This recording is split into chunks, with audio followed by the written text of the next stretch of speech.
Գրիպի համաճարակի կանխարգելման ուղղված միջոցառումները տվել են իրենց դրական արդյունքը։ Դրան հատկապես նպաստել են բոլոր դպրոցների ու մանկապարտեզների հարկադիր պարապորտը, նաև տոնական այն ժամանակահատվածում 10-օրյա արձակուրդը։ Բժիշկները հավաստիացնում են, որ հանրապետությունում գրիպի վտանգ չկա, վիճակը վերահսկվում է եւ նոր բռնկումներ չեն սպասվում։ Իրավիճակը հանգիստ է, լուրջ փոխհաստատություններ վերջին օրերին գրիպով հիվանդներ կամ սուրշնչառական վիրուսային հիվանդություններով դիմել են 2-3 հոգի, իսկ վերջին օրերին ընդհանրապես դեպքեր չենք ունեցել։ Ռեանիմացիայում հիվանդներ չունենք, ինֆեկցիոն բաժանմունքում գրիպանման հիվանդություններով, սուրշնչառական վիրուսային հիվանդություններով հիվանդներ չունենք։ Դպրոցներում բացակայությունը շատ ցածր է, 1.5-ից մինչև 2.5, մինչև 3%։ Մանկապարտեզներում կան բացակայություններ, բայց այդ բացակայությունները դեռևս չի խոսում այն մասին, որ այնտեղ կան գրիպով հիվանդներ, որովհետև միշտ այս տոնական օրերից հետո բացակայությունների թիվը բարձր է լինում։ Բացակայությունների նվազում է նկատվում հատկապես դպրոցներում։ Եթե գրիպի համաճարակի ընթացքում գրանցվում էր միջինը 60-ից 70 բացակա, ապա այսօր պատկերը բոլորովին այլ է։ Կապանի TV-ն ավագ դպրոցում օրինակ այսօր կար ընդամենը 10 բացակա։ Մինչ արձակուրդները ավելի շատ էին բացականները, հիմա թեթևացել է, քչացել է։ Ասում դասարանում 2 բացականներ ունենք, նորմալ է դասարանի համար։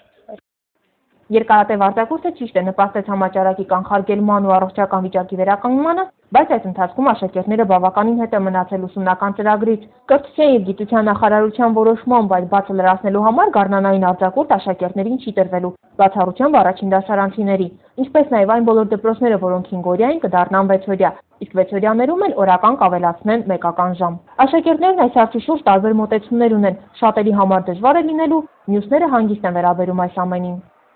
Լավ, արձակուրդային ոչ այդպես շատ ենք ծանրաբեռված լինելու, էլի, որ 7-8 ժամ լինի, չենք հասցնելու մենք դասեր նորմալ սովորենք։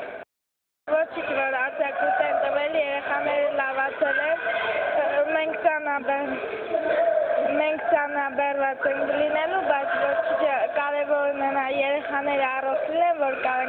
մենք հասնենք դպրոց լավ սովորենք, որ լավ լավացենք։ Կապանի TV 3 հիմնական դպրոցում արդեն պատրաստել են լրացուցիչ դասացուցակը։ Ամենածանրաբեռնված օրը աշակերտները կունենան 7 դասաժամ, 8-ը դեռևս բացառվում է։ Դասերը կավարտվեն ամենաուշը 14:30-ին։ Կազմակերպչական հարցը արդեն լուծված է։ Լրացուցիչ պետք է պարապի 5-րդ, 6-րդ և 7-րդ դասաժամերին ու մինչև մարտի իմ հաշվարկով մարտի մինչև 16-ը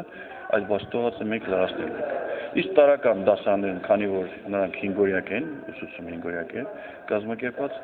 լրացուցիչ 6-րդ օրը գալու են դաս։ Անանյա Հարությունյանը համոզված է նաև, որ նման դասացուցակով իրեն կհասցնեն յուրացնել բաստողացն ու ավարտել ծրագիրը։ Հարկադիր պարապորտի պատճառով դպրոցները չհասցրին ամփոփել նաև առաջին կիսամյակի արդյունքները։ 16 շաբաթի փոխարեն պարապել են 13-ը։ Դպրոցում 3 շաբաթվա ծրագրի թերակատարում ունեն։ Մինչև հունվարի վերջը այն նույնպես կավարտեն, այդ ժամանակ էլ կամփոփվեն արդյունքները։